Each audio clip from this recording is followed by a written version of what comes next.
Bueno, buen día para todos. Nos encontramos una vez más en Apocalipsis, capítulo 12.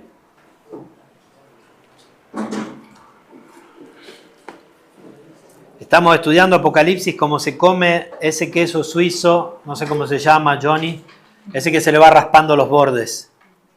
El Acá, tête de moi, ¿eh? Bueno, quizás no es suizo, quizás francés, pero bueno, lo hacemos suizo si es francés. Estamos rompiendo, digamos, lijando, no sé cómo decir, sí, los bordes para poder ir llegando hacia el centro, ¿no? Y vamos comiendo así desde afuera, vamos caminando por cada versículo alrededor, lo vamos raspando.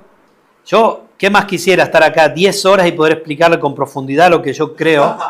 Pero sé que ustedes no soportarían. Ni sé si yo soportaría. Pero bueno, al menos les voy dejando los pequeños granitos del café para que ustedes después los junten todos y se los muelan y se hagan su café. Vamos a orar y vamos a pedir la guía del Espíritu. Señor, te agradecemos que estamos aquí un domingo más, como tu iglesia, tus hijos, parte de tu cuerpo.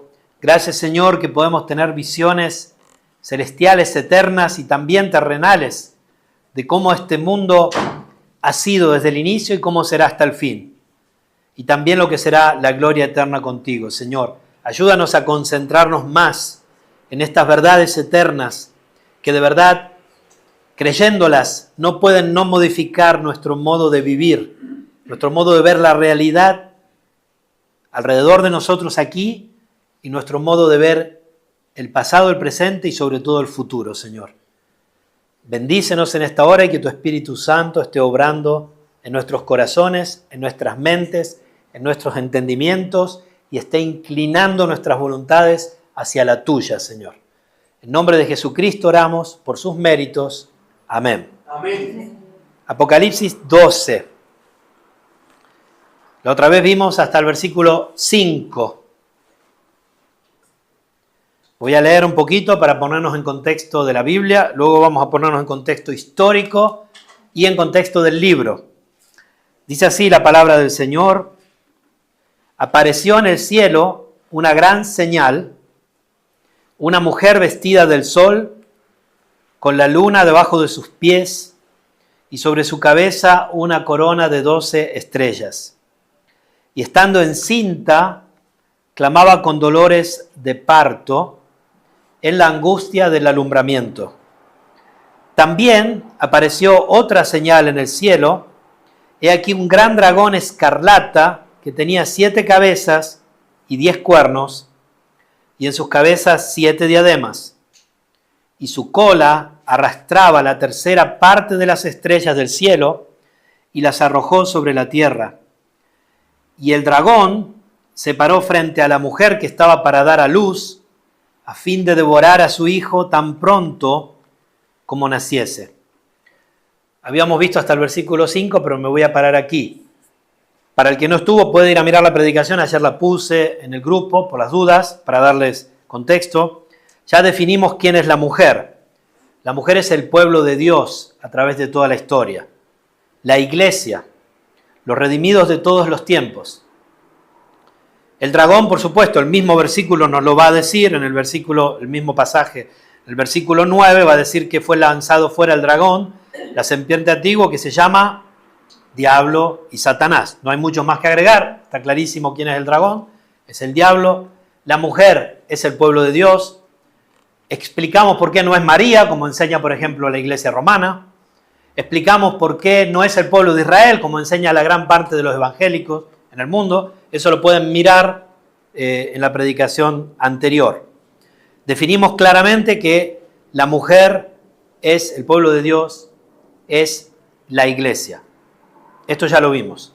Ahora, nos vamos a situar ahora, luego vamos a ver que nace el varón. Y el varón lo definimos que ¿quién es? Jesucristo, por supuesto. El varón que va a nacer en el versículo 5, el cual el dragón está esperando para que apenas nazca, comérselo, destruirlo, es Jesucristo. Es el Mesías, es nuestro Salvador, es nuestro Señor. Ahora, para ponernos en... Esto ya definimos estas imágenes, las dejamos acá colgadas. Vamos a otro lugar. ¿Dónde estamos en el libro? En el libro estamos en la séptima trompeta. ¿Se acuerdan? 7 sellos, 7 trompetas, 7 copas. Estamos en la séptima trompeta. La séptima trompeta es la finalización del todo. Dijimos que en Apocalipsis la historia viene repetida varias veces a través de símbolos. Con los sellos, luego viene repetida con las trompetas y luego vendrá repetida con las copas. Y lo que hacen los sellos, las trompetas y las copas es intensificar más y mostrarnos mayormente, revelarnos más lo que va a pasar en la historia o lo que pasó en la historia. Y Dios nos explica los porqués y cómo va a suceder. Cuando llegamos al 7, séptimo sello, la séptima copa, la séptima trompeta, como estamos ahora, es el final del todo. Es la misma historia contada con mayor intensidad. Por eso ahora la séptima trompeta es más intensa que el séptimo sello. Y cuando lleguemos a la séptima copa va a ser aún más intensa. Aún en medio de eso, a veces, como estoy haciendo yo ahora para explicarles el capítulo a ustedes, Juan, guiado por el Espíritu Santo, se para y usa una ilustración para recordar de nuevo toda la historia. Y esto es precisamente lo que está pasando en capítulo 12 y que pasó en capítulo 11. Se paró y proyectó Dios un film en las esferas celestiales, porque ahí estamos ahora. En el cielo hay una señal, no es un milagro, simplemente es una proyección de una película. Esa película cuenta toda la historia de la humanidad. Y eso es lo que Dios está haciendo aquí. Aparece en el cielo una gran señal y ahí hay una proyección que Dios hace y que los seres angelicales están viendo y que nosotros, la iglesia, estamos viendo a través de lo que nos cuenta Juan. Entonces, una película visible para los seres angelicales y parte de la mujer que está ahí con Dios, que son los cristianos, digamos así, los renacidos de los tiempos anteriores, que están viendo proyectada esta película de la historia. Dios les recuerda una vez más cómo fue la historia. Y lo está exponiendo también a sus ángeles. Y a nosotros esa proyección nos viene contada. Esto es el capítulo 12 de Apocalipsis.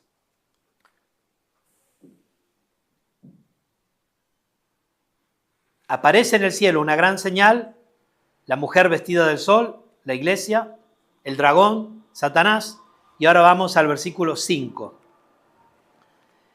Y la mujer, y ella, dio a luz un hijo varón, que regirá con vara de hierro a todas las naciones. Aquí dijimos que está tomando el capítulo 2 de Salmos, o el Salmo 2.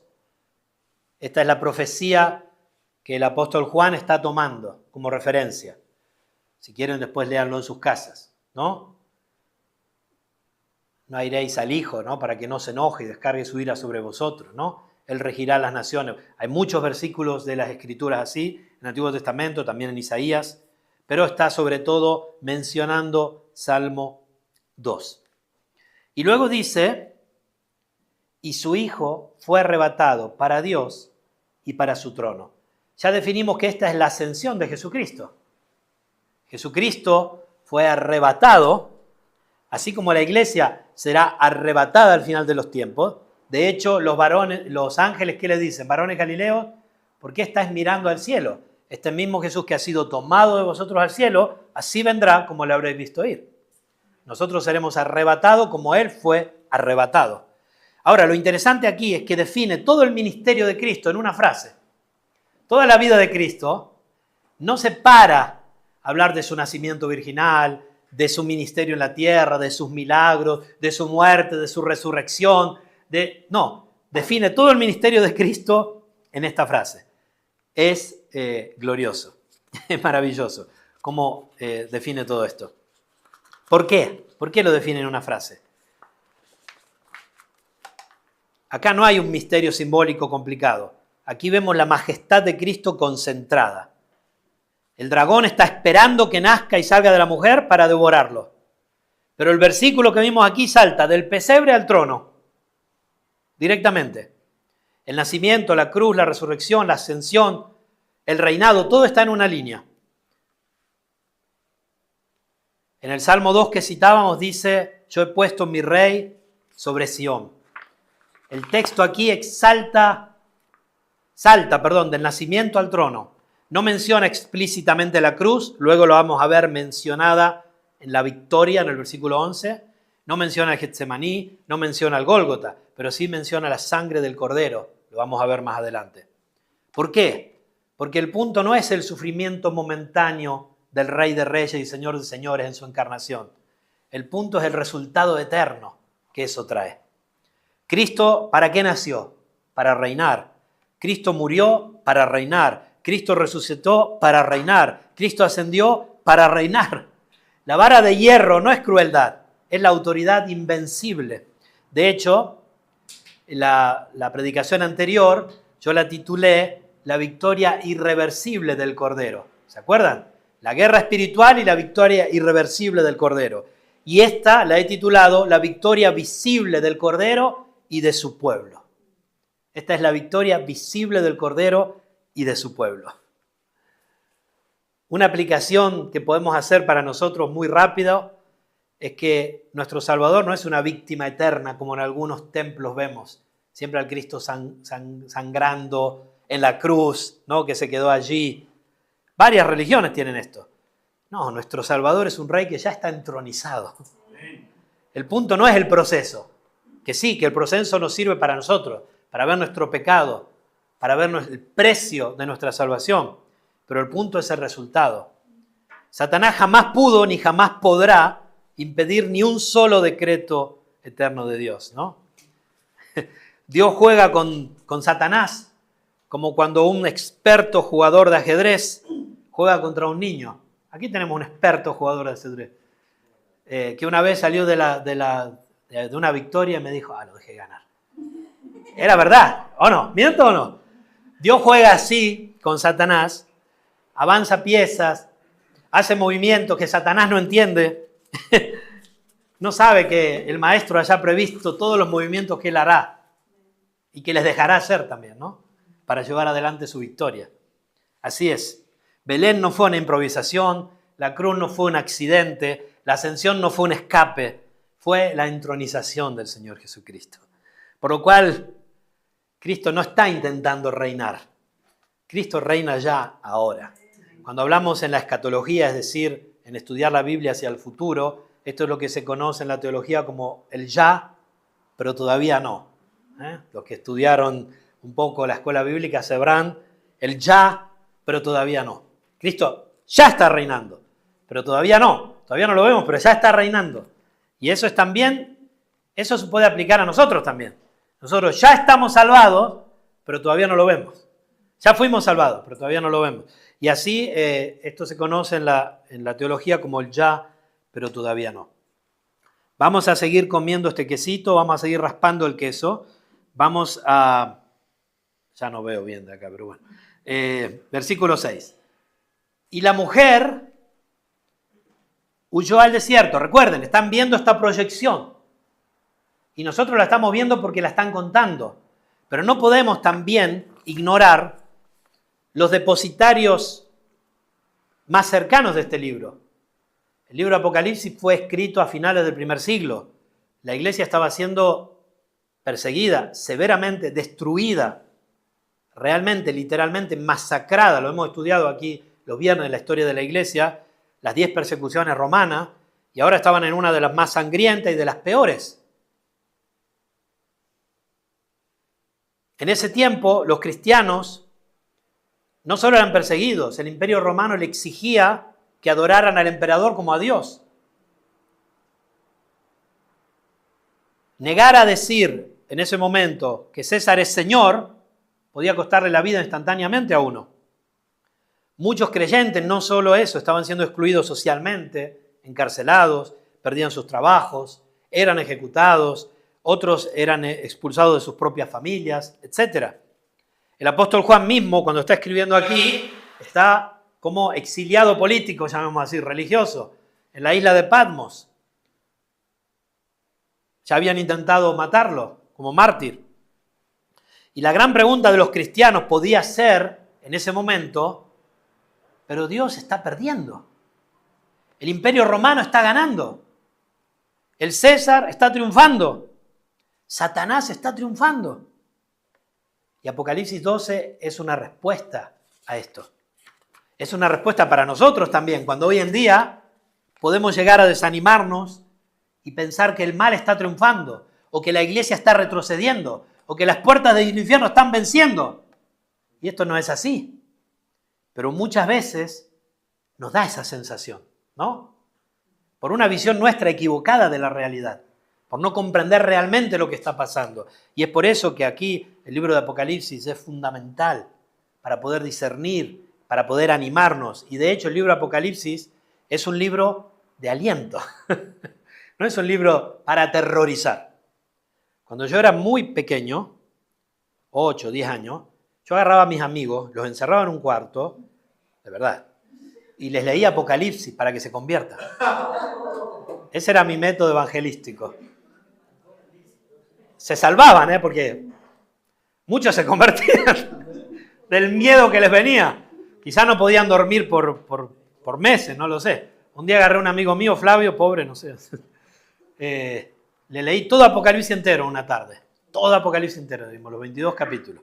No les aconsejo que este sea el mejor método evangelístico. Pero el libro de Apocalipsis no es para aterrorizar, si bien podría aterrorizar. De hecho, aterroriza. No es eso. El libro de Apocalipsis es un libro de aliento para la iglesia. Es un libro para mostrarnos las verdades y las realidades espirituales que muchas veces menospreciamos o por ignorancia, la gran mayoría de las veces por ignorancia de los cristianos, pero muchas otras veces por nuestros pecados. Versículo 6. Y la mujer huyó al desierto, donde tiene lugar preparado por Dios, para que allí la sustenten por 1260 días. Aquí debemos detenernos con reverencia. Después de la ascensión de Cristo, la escena cambia.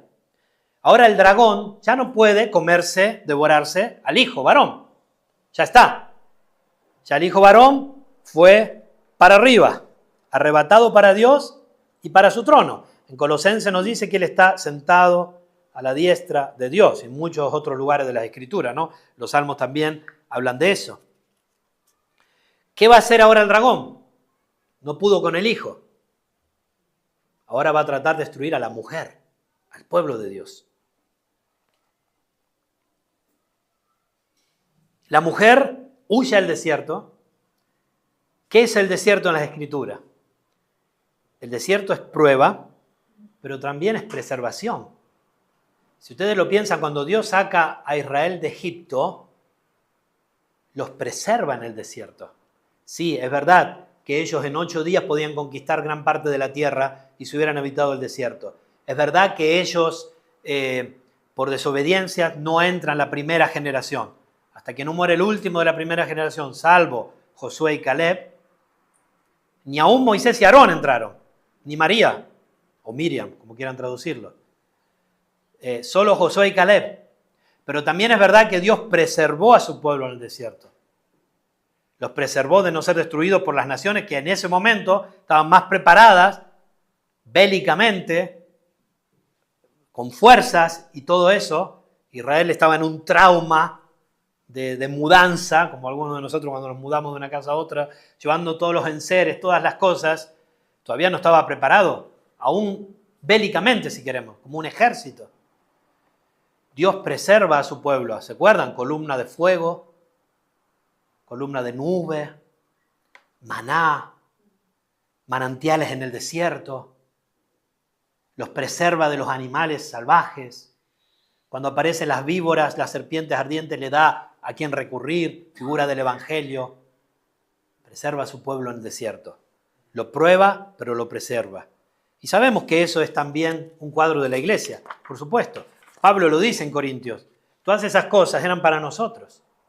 Eran ejemplos para nosotros, dice Pablo. Ellos estuvieron bajo la nube, tomaron agua de la roca espiritual que los seguía era Cristo. ¿Se acuerdan ese pasaje? Y eso era para nosotros, dice Pablo. Por supuesto. Israel no fue llevado al desierto después del éxodo para ser destruido. Al contrario, fue llevado para ser formado.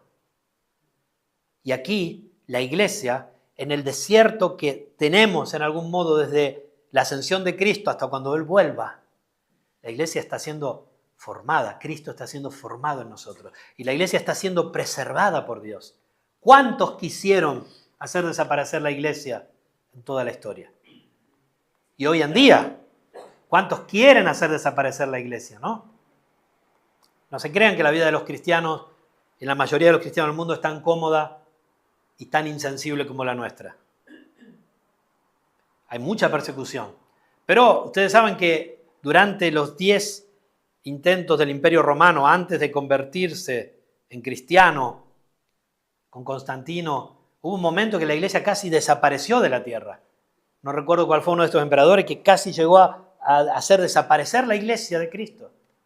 Y aún así, de nuevo, resurgió, porque el Señor es el que tiene a su iglesia en vida. Y sabemos que aún la persecución hace que por cada semilla que muere, por cada cristiano mártir, se reproducen muchos más, ¿no? Muchos más. Es un método que Dios usa también para hacer crecer a su iglesia.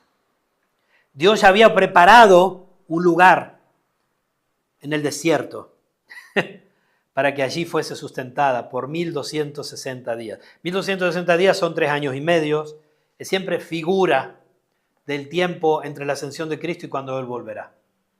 Este es el punto. Antes había hablado de 3 días y medio, en Daniel habla de esto igual, 3 años y medio, a veces los da como días, pero es una figura del tiempo.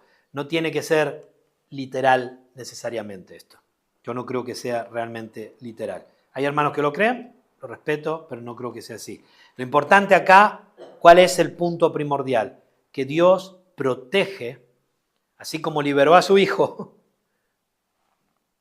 protege a la iglesia. Tiene un lugar preparado para que allí la sustente por 1260 días. Es un tiempo limitado también. Dios está también diciendo a la iglesia, miren que la persecución no será para siempre. Miren que el enemigo no vencerá. El enemigo tiene un límite y Dios determina límite. 1260 días.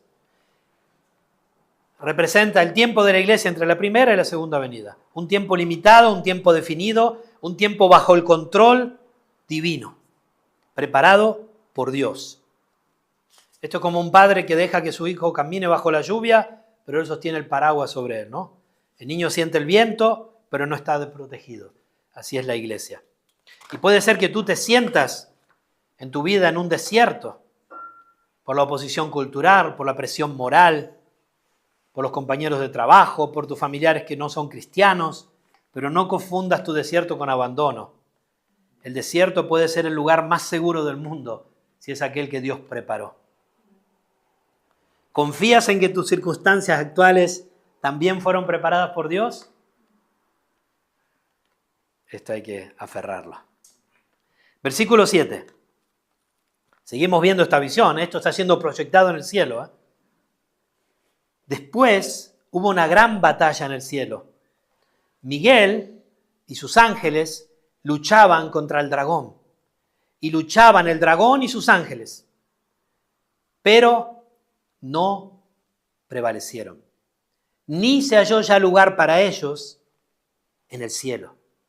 Y fue lanzado fuera el gran dragón, la serpiente antigua, que se llama Diablo y Satanás, el cual engaña al mundo entero, fue arrojado a la tierra y sus ángeles fueron arrojados con él. Miguel y sus ángeles luchan, pero el punto central aquí no es Miguel. Aquí el punto central es el veredicto hacia la serpiente antigua. El dragón, el diablo, es lanzado fuera. Ya les hablé varias veces cuando hicimos este estudio cuál era el corazón, el centro del corazón del diablo cuando se rebeló contra Dios. ¿Cuál era? iré para arriba. Subiré a lo alto, en el monte de Dios me sentaré. ¿Y qué dijimos? Que Dios lo maldice y lo hace bajar y bajar y bajar. Y ahora lo hace bajar del cielo, lo lanzan, viene lanzado el acusador de nuestros hermanos, dice parte de la mujer que ya está con Dios, los que murieron en Cristo, ¿no? El acusador pierde el acceso al cielo. Cuando nuestro amado Johnny predica Job, vemos que el diablo iba y hablaba con Dios y acusaba. Eso ya no sucede más. Desde la muerte y resurrección de Jesucristo, Él fue echado afuera. El acusador fue lanzado a la tierra. Esto no es ciencia ficción celestial. Esto es teología redentora. Antes de la cruz, Satanás podía acusar legalmente a los pecadores. Por esto el libro de Romanos está escrito y habla de la justicia de Dios. Cómo un Dios justo y santo puede salvar legalmente, justamente, a pecadores malos. ¿Cómo puede hacerlo? Sobre la base de la expiación de la sangre del Cordero. Y esto lo vamos a ver aquí, la victoria de la iglesia en Cristo. Antes de la cruz, Satanás acusaba, lo vemos en Job, lo vemos en Zacarías 3, el acusador tenía acceso, pero algo cambió. La cruz no solo salvó pecadores, sino que silenció al fiscal. Ha sido lanzado fuera el acusador de nuestros hermanos. Fíjense el versículo 10. Entonces oyó una gran voz en el cielo que decía, ahora ha venido la salvación, el poder y el reino de nuestro Dios y la autoridad de su Cristo, porque ha sido lanzado fuera, ¿quién? El acusador de nuestros hermanos, el que los acusaba delante de nuestro Dios día y noche. Ha sido lanzado fuera. Hermanos, este pasaje tiene una aplicación increíble para nuestras vidas. La muerte de Cristo fue una expulsión judicial. El cielo cerró el tribunal. La justicia de Dios no fue anulada, fue satisfecha.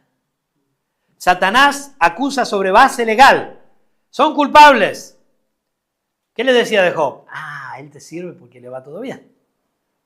¿No? Bueno, ya Johnny nos podrá contar, ¿no? Él te sirve porque le conviene. Él te sirve, no. Y así, quítale esto, quítale aquello. Pero Cristo presentó sangre, y donde hay sangre, dice el libro de Hebreos, la acusación pierde jurisdicción. No es que Satanás dejó de odiar, es que perdió su posición legal.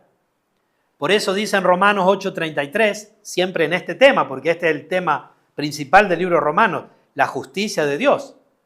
Por eso grita en medio de la epístola, justificados pues por la fe, tenemos paz para con Dios por medio de nuestro Señor Jesucristo, por quien también tenemos entrada a esta gracia en la cual estamos firmes, ¿no? Y ese es el libro. Y dice en Romanos 8:33, ¿quién acusará a los escogidos de Dios? La respuesta no es poética, no es romántica, es jurídica. Nadie. Nadie los puede acusar, porque Cristo ha pagado, ha satisfecho la ira de Dios. Imagina en un hombre condenado y el fiscal grita en el juicio, es culpable, pero el juez dice, la pena ya fue pagada. El fiscal puede gritar, patarear, hacer lo que quiera, pero no podrá encarcelar. Y muchos creyentes viven como si el acusador aún tuviera el micrófono. Se acercan a Dios temblando, no por reverencia, sino por inseguridad, porque no han comprendido el Evangelio. ¿Ven cómo es tan importante esta realidad? Escucha esto, si estás en Cristo, tu culpa ha sido cancelada. Y hoy lo decía Esteban también, ¿no? Tu expediente fue sellado, tu acusador fue expulsado, tus pecados han sido atados a una piedra, han sido lanzados al fondo del mar, dice la Escritura, ¿no? Así que ahora que lo sabes, vive como justificado, ora como uno que ha sido adoptado, adora como uno que ha sido perdonado. ¿Nos da tiempo? Sí. Versículo 10 lo leemos de nuevo. Bueno, estos versículos 7 al 10 podríamos estudiarlo con mucha más profundidad. Y quizás lo hagamos, porque sé que estos versículos en sí sostienen la idea que se llama de los eventos futuros, que se llama amilenialismo. Jesús habló que el príncipe de este mundo ha sido ya juzgado. Dijo que el hombre fuerte ha sido encarcelado. Sobre esta base se basa esta postura que es el amilenialismo. Pero hoy no voy a entrar en eso, que sí que mi postura es amilenialista sobre todo. Pero lo vamos a profundizar en otro momento, para no irnos ahora por las ramas, ¿no? Quizás lo hagamos en la próxima predicación o en otro momento del libro de Apocalipsis. Lo importante acá es lo que estamos hablando. Hoy queremos concentrarnos sobre esto. Versículo 10 lo leemos de nuevo. Vamos a ver la victoria de la iglesia, el pueblo del Cordero. Fíjense. Entonces, después que fue proyectada esta señal en el cielo, que lo han visto allí, ángeles, querubines, arcángeles y parte de la mujer que está ahí en el cielo, están allí, dice, oí una gran voz en el cielo que decía, ahora ha venido la salvación, el poder y el reino de nuestro Dios y la autoridad de su Cristo, porque ha sido lanzado fuera el acusador de nuestros hermanos, el que los acusaba delante de nuestro Dios, día y noche. Y ellos le han vencido por medio de la sangre del Cordero y de la palabra del testimonio de ellos, y menospreciaron sus vidas hasta la muerte. ¿Quiénes son los que han vencido? Fíjense, ¿quiénes son los que han vencido? Nuestros hermanos. Fuera el acusador de nuestros hermanos. Y ellos le han vencido al acusador por medio de la sangre del Cordero. Estos son los mismos que el dragón persigue. ¿Y cómo vencen? Vencen, como decía, creo que Zacarías, no con espada, como cantamos, ni con ejército, no con poder político, no con superioridad cultural, no con superioridad moral, no con buenas obras. ¿Cómo le han vencido? Por la sangre del Cordero. Amén. No por mérito, no por santidad propia, sino por sustitución.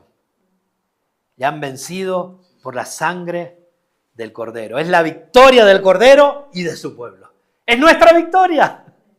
Ahí está nuestra victoria. Por eso grita Pablo de nuevo en Romanos, somos más que vencedores por medio de aquel que nos amó. Y después dice, porque estoy seguro de que ni la muerte, ni la vida, ni ángeles, ni principados, ni potestades, ni lo presente, ni lo porvenir, me olvidé algo, ni ninguna otra cosa creada podrá separarnos del amor de Dios que es en Cristo Jesús, Señor nuestro. Esta es una realidad total y absoluta. Justicia total se ha hecho. Hemos sido justificados. Y hemos sido justificados y liberados para amarlo, para glorificarlo. De hecho, dice también, le han vencido por medio de la sangre del Cordero y de la palabra del testimonio de ellos. La fe no es silenciosa. La sangre produce confesión pública. La sangre de Cristo fue exposición pública de nuestros pecados, pero fue exposición pública de su victoria. Y nosotros como iglesia también estamos llamados a una exposición pública de nuestra fe. Por tanto, id por todo el mundo y dad testimonio de mí, dijo el Señor, ¿no? Enseñándoles que guarden todas las cosas que os he guardado, que os he enseñado. Y dice además, no amaron sus vidas hasta la muerte.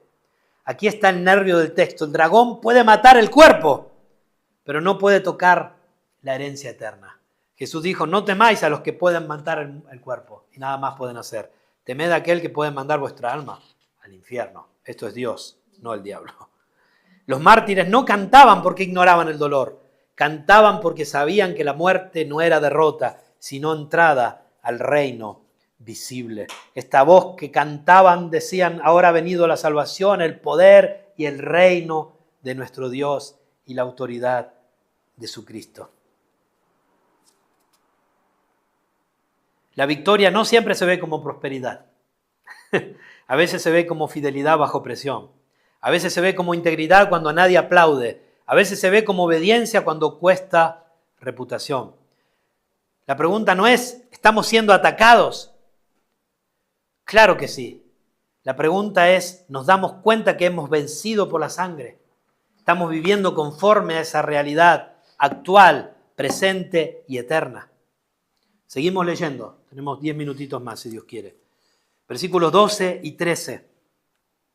Por lo cual, alegraos cielos y los que moráis en ellos. Pero, ay. Hermanos, les recuerdo dónde estamos. Séptima trompeta es también el tercer ay. ¿Se acuerdan? Quinta trompeta, primer ay. Segunda trompeta, segundo ay. Tercera trompeta, séptima trompeta, tercer ay. La séptima trompeta que es el arrebatamiento de la iglesia, hermano. A la final trompeta, porque se tocarán trompetas, dijo Pablo, y a la final trompeta seremos arrebatados con él. Para mí es muy claro esto, ya les dije que esto para mí fue una iluminación increíble. La final trompeta, el arrebatamiento de la iglesia, el inicio del día de la ira del Cordero.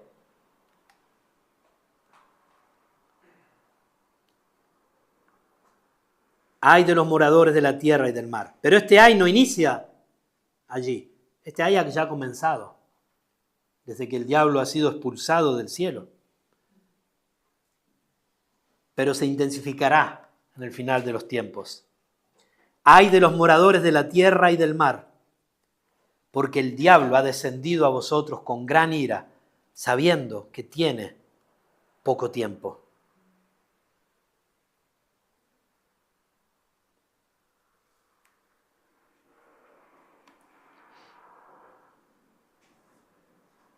Les quiero leer qué significa que el diablo fue echado a la tierra. Primeramente vemos la guerra en el cielo. Miguel, sus ángeles luchan contra el dragón y sus ángeles. El dragón es claramente identificado como la serpiente antigua, que se llama el diablo, Satanás. Y aquí vemos que el príncipe de este mundo será echado fuera. Ya lo veremos. En Lucas 10:18 dice, yo veía a Satanás caer del cielo como un rayo. La idea no es que Satanás deja de existir, sino que pierde su posición de acusador legal con acceso judicial ante Dios. Cuando Cristo muere y resucita, Satanás ya no puede acusar eficazmente a los redimidos. El cielo ya no es su tribunal, ha sido lanzado fuera. Es una expulsión legal. Entonces, ¿por qué dice, ay de los moradores de la tierra y del mar? Porque el diablo ha descendido a vosotros con gran ira, sabiendo que tiene poco tiempo. La clave aquí está en que el diablo ha sido derrotado. Ya no puede condenar a los elegidos. Ya no solo no puede hacer nada contra el hijo que se quería comer, ya no puede hacer nada contra la iglesia como institución. No puede. Dios no se lo va a permitir y él ahora lo sabe. Sabe que tiene poco tiempo. Pero ¿qué quiere el mal? Hacer el mayor mal que pueda. Todo lo que pueda me lo llevo conmigo, ¿no? Todo el daño que pueda causar a la mujer, a la iglesia de Jesucristo, lo voy a intentar.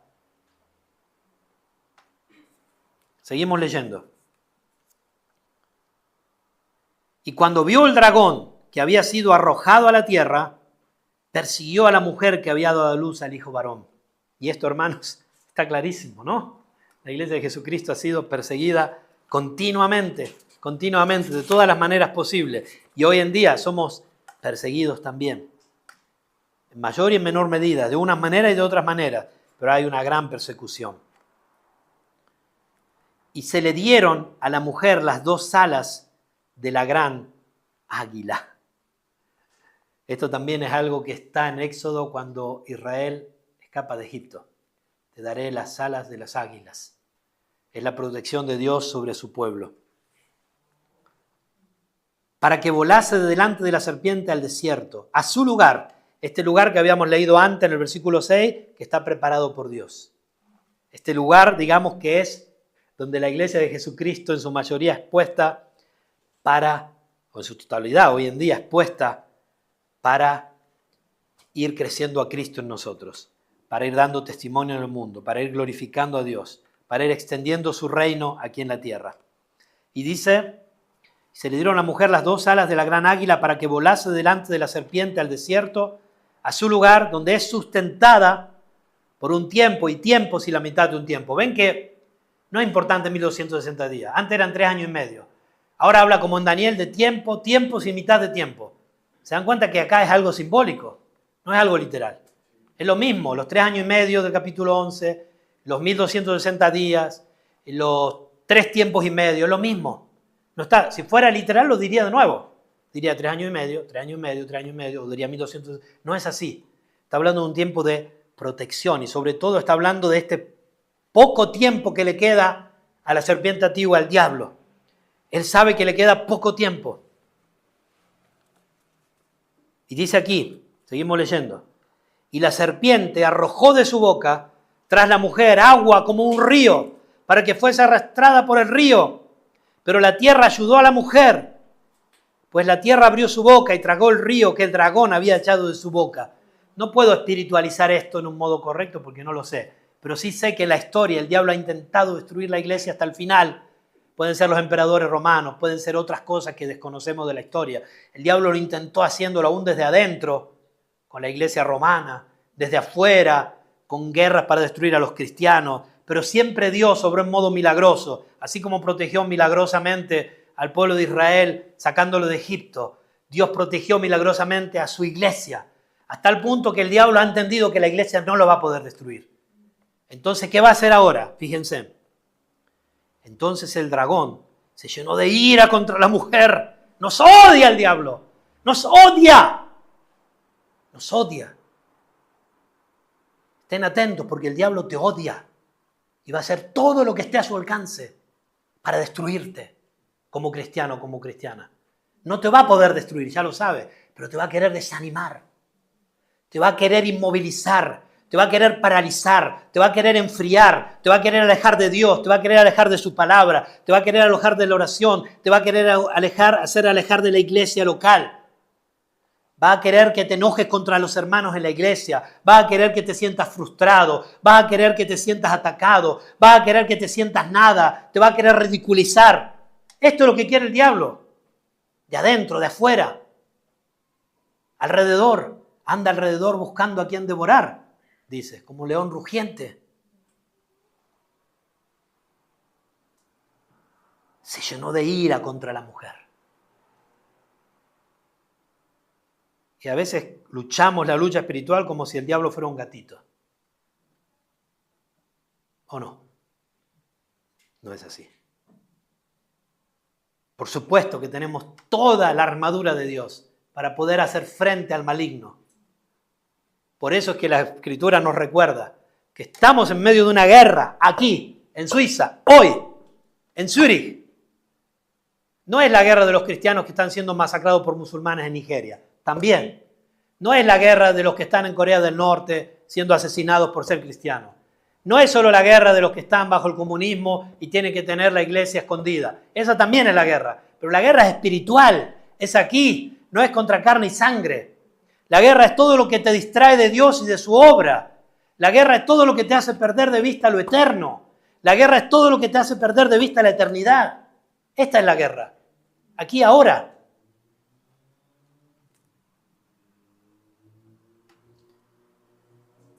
Entonces el dragón se llenó de ira contra la mujer y se fue a hacer guerra contra el resto de la descendencia de ella. ¿Qué significa esto? Hay dos pueblos, porque algunos dicen que hay dos pueblos. Está Israel y la iglesia. No, es lo mismo, solo que ya sabe que no puede corporativamente, o sea, a toda la mujer no puede. Va a empezar a atacar a los individuos, la descendencia de ellas. Esta es la idea. Los que guardan los mandamientos de Dios y tienen el testimonio de Jesucristo. Una vez más, el pasaje nos recuerda quiénes son realmente la descendencia de ella. No son todos los cristianos del mundo. No son todos los que se llaman cristianos. Es más, muchas veces los que se llaman cristianos son los mayores enemigos de Cristo, porque no son realmente cristianos. Está hablando de quiénes, de los renacidos, los que guardan los mandamientos de Dios, los que tienen el testimonio de Jesucristo.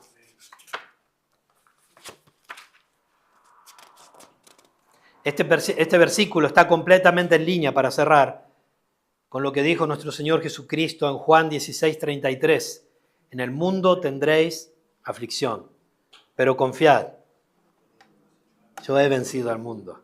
Amén.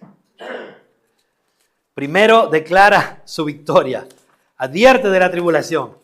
Este pasaje nos advierte de la tribulación, nos pinta la lucha, nos hace un cuadro de toda la historia, desde el inicio hasta el fin. Nos dice que la victoria ya está asegurada. Fíjense en el capítulo 11, versículo 15, 11-15. El séptimo ángel tocó la trompeta y hubo grandes voces en el cielo que decían: los reinos del mundo han venido a ser de nuestro Señor y de su Cristo.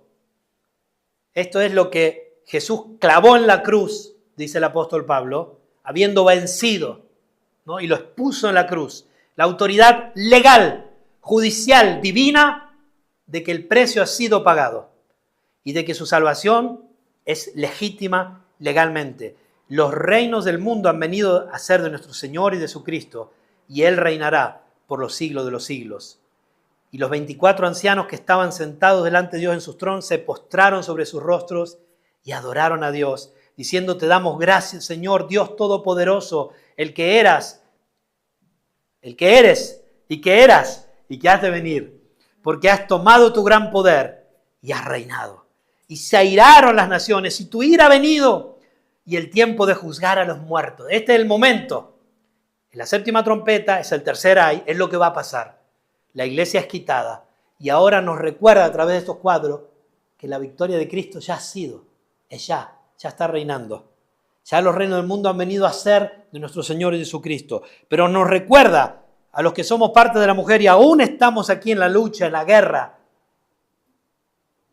que seremos perseguidos, que seremos atribulados, pero nos dicen: tranquilos, tengo un lugar preparado para ustedes.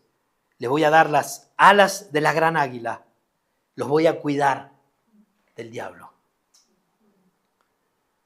Hermanos, vivamos conforme a estas realidades bien frescas en nuestras mentes.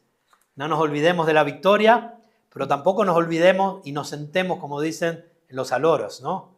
No nos sentemos, no nos pongamos la corona antes del tiempo, digamos, ¿no? Jesucristo está reinando ya, pero aún no. Y en este aún no, ahí está nuestra acción. Oremos. Señor, gracias por tu palabra tan clara. Gracias, Señor, por la victoria de Jesucristo. Gracias, Señor, por tu protección contra el maligno. Gracias, Señor, que por la sangre de Cristo hemos sido justificados. Ayúdanos a vivir de esta manera, con estas realidades en mente, Señor. Gracias por todo lo que has hecho por tu iglesia. Bendice a cada hermano o hermana aquí. Anímalos, levántalos, guíalos al arrepentimiento si es necesario, guíalos a mayor consagración si es necesario. Guíanos, Señor, cada día a mayor consagración hacia ti, Padre. Por el bien de tu iglesia, por la extensión de tu reino, por la proclamación de tu gloria, Padre.